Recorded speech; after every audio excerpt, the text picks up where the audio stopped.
She put the cabinet members in place. She empowered a bunch of other folks to work on their passions, their files. And here we are. We're going through the AGM, the policy. She'll make her speech here and rally the troops. So she's already doing it. We're already on task and on point. Celine Gallus here with Rebel News, here at the annual general meeting hosted by the United Conservative Party of Alberta. The UCP AGM was held at River Cree Casino and Resort on the Enoch First Nation. Chief Billy Morin is an unashamed conservative who endorsed Pierre Poilievre and served on Danielle Smith's transition team.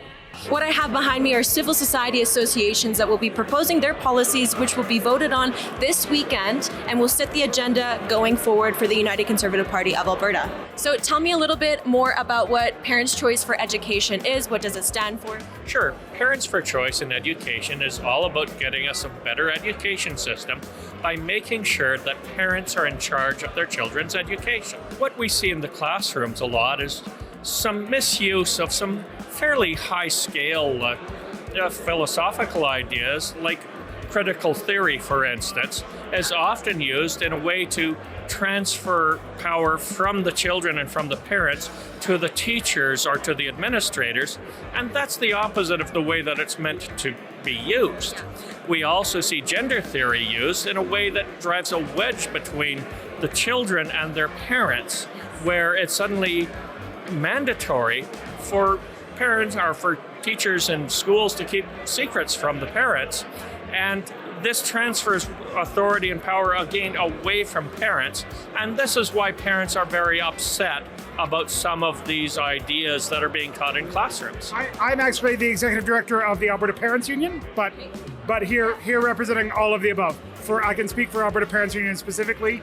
There's a policy to go to a full voucher system. So the system we have now, where the money follows the child to some extent, but to have the money follow the child in a more full way puts the ball back in the court of parents, gives parents more power over making choices in the education system, and that's where we think it should be. So we're supporting that one. I know there are also policies around Alberta autonomy and Alberta Provincial Police Force and all sorts of that Project Confederation and the Free Alberta Strategy. Tell me a little bit about this weekend. What are we expecting to see? Hopefully we're expecting to see some good change. What's the first thing you'd like to see Danielle Smith impose?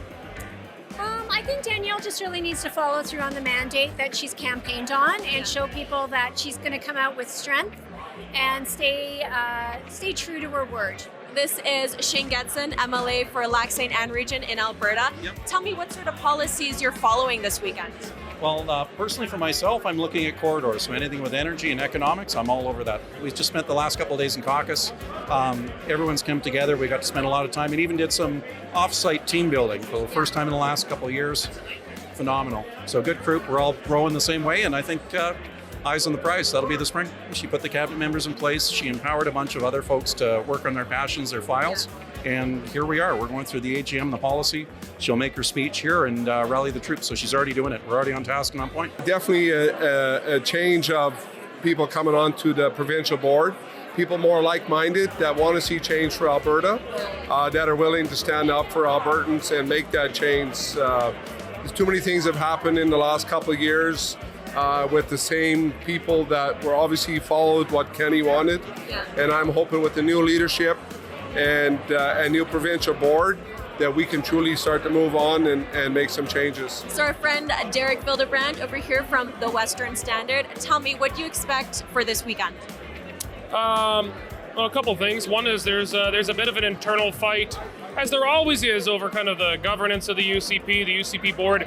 It seems to be a bit more pronounced right now, though, than usual. You've got, it's not uniformly true, but I think the board is normally supportive of the current leader. The current board was elected while Kenny was there, and he was bragging at their last convention last year that his people had won. So there's kind of challengers now, kind of coming from Take Back Alberta and some of the people from the Smith campaign and the Todd Lowen campaign. And so there's a bunch of challengers fighting there. That's kind of going on in the background.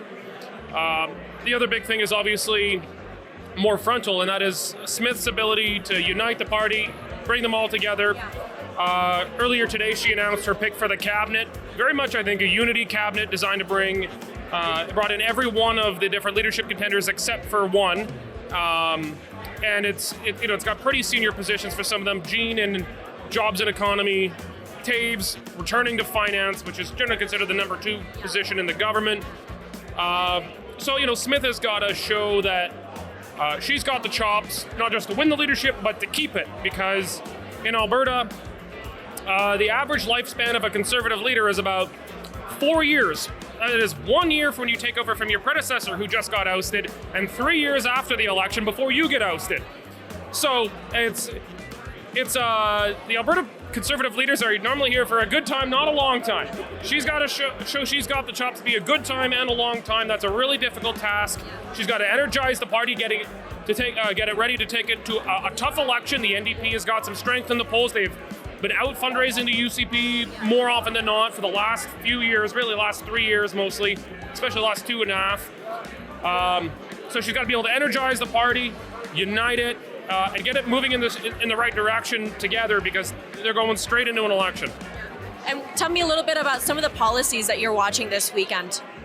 I'm going to watch some of the policies around schools and unions and parental choice. That's probably going to be a significant issue in this campaign.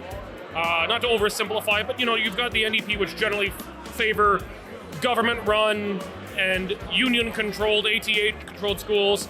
The Conservatives have been making some gains on more of the independent charter school and private school side.